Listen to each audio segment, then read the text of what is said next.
Well, I do appreciate you being here, and I do hope that you can help with us carry a message, because we're here today to deliver a message of awareness and a message of action.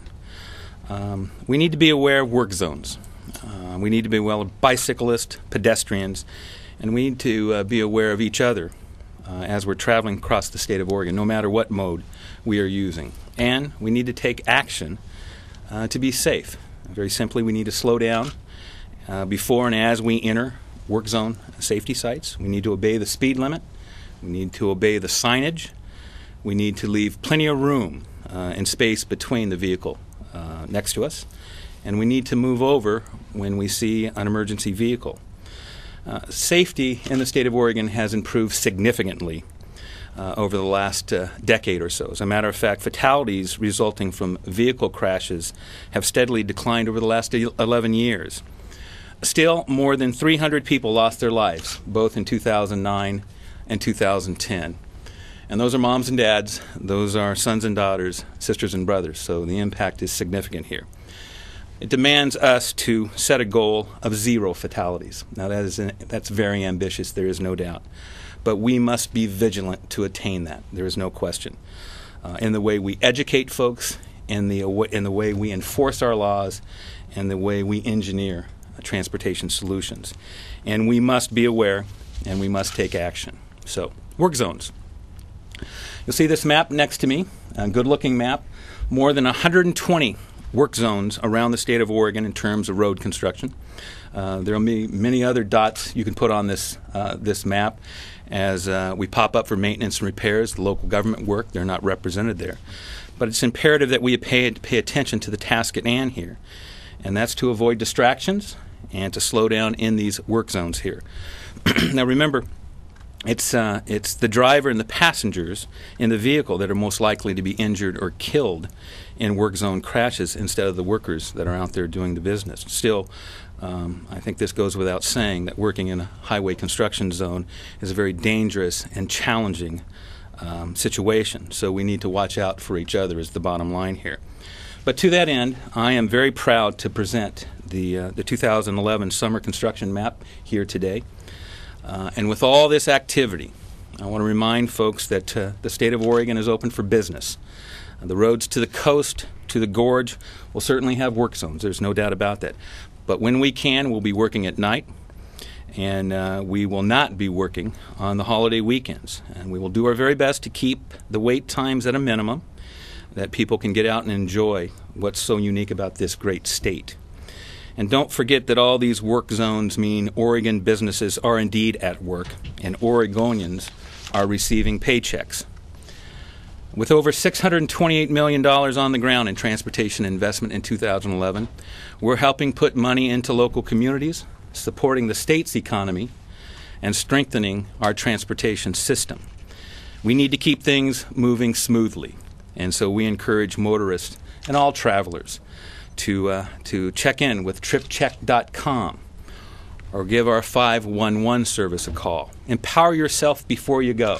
We have the little saying, know before you go. Speaking of work zone safeties, I want to thank our partners, and they are many, who work day and night to keep our roads safe and to help build the infrastructure. We have 2 gentlemen here representing 2 partners, but let me share my thanks with the Association of General Contractors, AGC, the Oregon Association of Chiefs of Police, the Oregon Sheriff's Association, volunteers who make up the various citizen advisory councils throughout the state that inform this conversation, safety advocates and their dedication and passion, and of course, our partners at the Oregon State Police. What I'd like to do now is invite Captain Dingaman up from the Oregon State Police to share a few thoughts. Captain?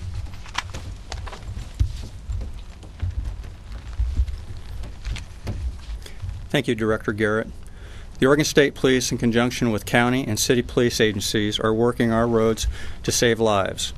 We urge everyone traveling to be aware and to take action to be safe this Memorial holiday weekend and throughout the summer months.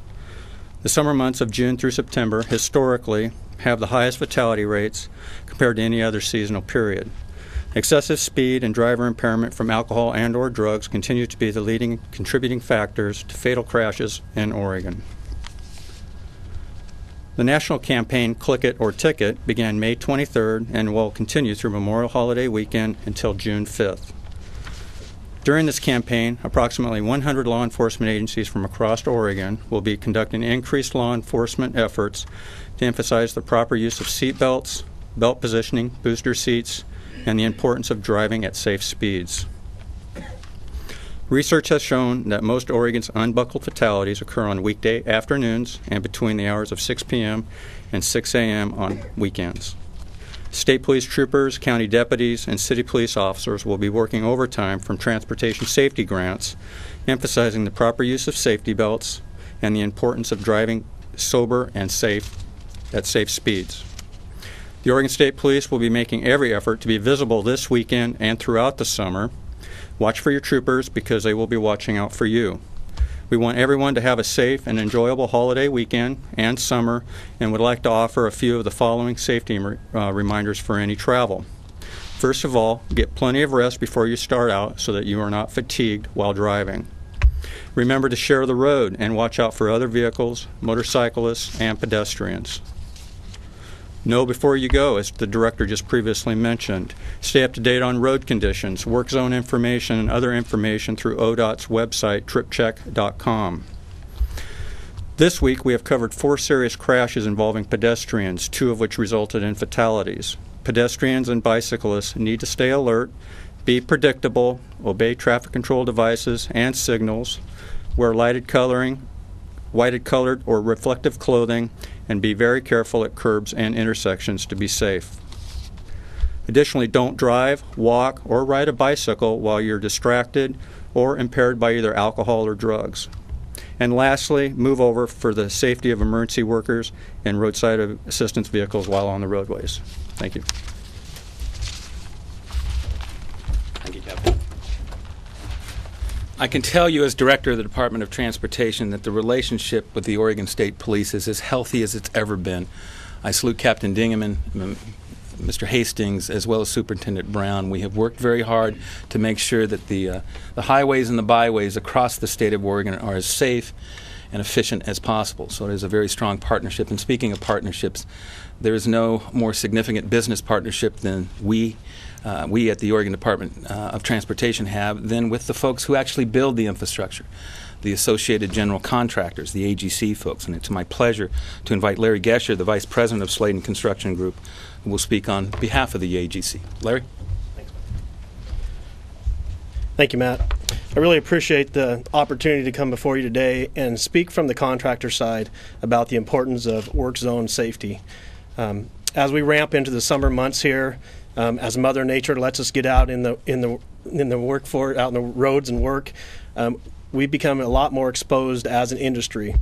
As every contractor looks at a job site, our number one goal every day is to make sure that every person that steps on that job site, whether it be our workers, the state inspectors, the various engineering firms that come on jobs, along with the traveling public, is to make sure they return home to their loved ones.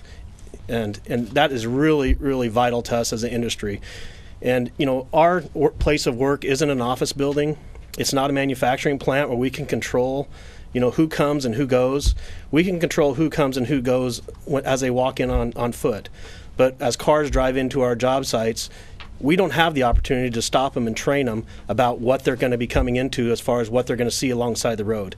And so the big thing is, don't get distracted by all the neat stuff alongside the road. As neat as it may be, we really appreciate people keeping their eyes on the road so we can make sure that you go home safe. A couple interesting facts I'll give you here. Nationally, more than 1,000 people die in work zones each year. That's nearly 3 per day. In Oregon, our statistics are much better. Last year, there were 9 deaths in work zones, all of which were motorists. And that really shows you how important this is to us, that we're able to train our people and keep them safe and be able to make sure they go home every day. Nationally, 4 out of 5 work zone victims are motorists. According to state police, on average, Oregon experiences about a dozen traffic-related deaths and 350 injuries each year in work zones. As far as we're concerned as the industry, it's unacceptable. We've got to find better ways to make sure the traveling public gets through our job sites safely. We're working with the Oregon Truckers Association, ODOT, the the Motor Carrier Division, AAA, in ways, things we can do to implement safer work zones, whether it be through electronic speed reduction zones where the signs can change electronically. There's a lot of neat things coming forward in the industry as far as work zones. On I-5 up near Portland on the Ida Street project where Weilich is working, you'll actually, if you drive into Portland, you'll see a little solar panel on the middle of the median there. That whole device was set up to keep the workers off the road because every day those signs have to be turned in the middle of the highway. No workers wanted to be running back and forth across I-5. So they came up with an innovative way to use the motorized solar-powered unit to where they can remotely control and turn the signs.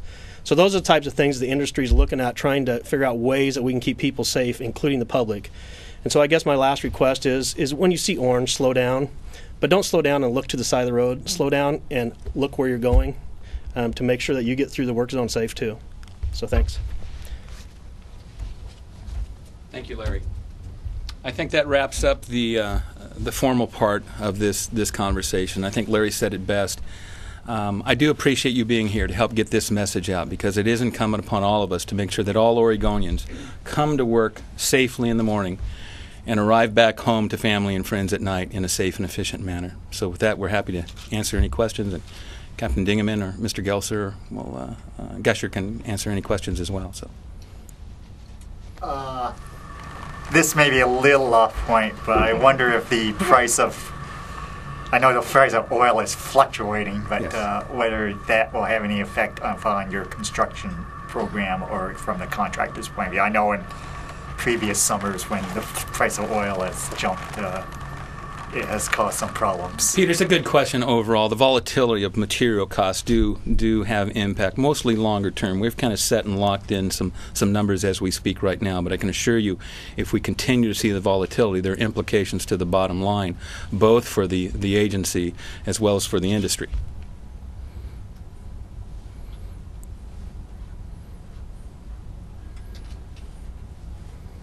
Okay? Again, thank you for showing up. I truly appreciate it. I do. Bye-bye.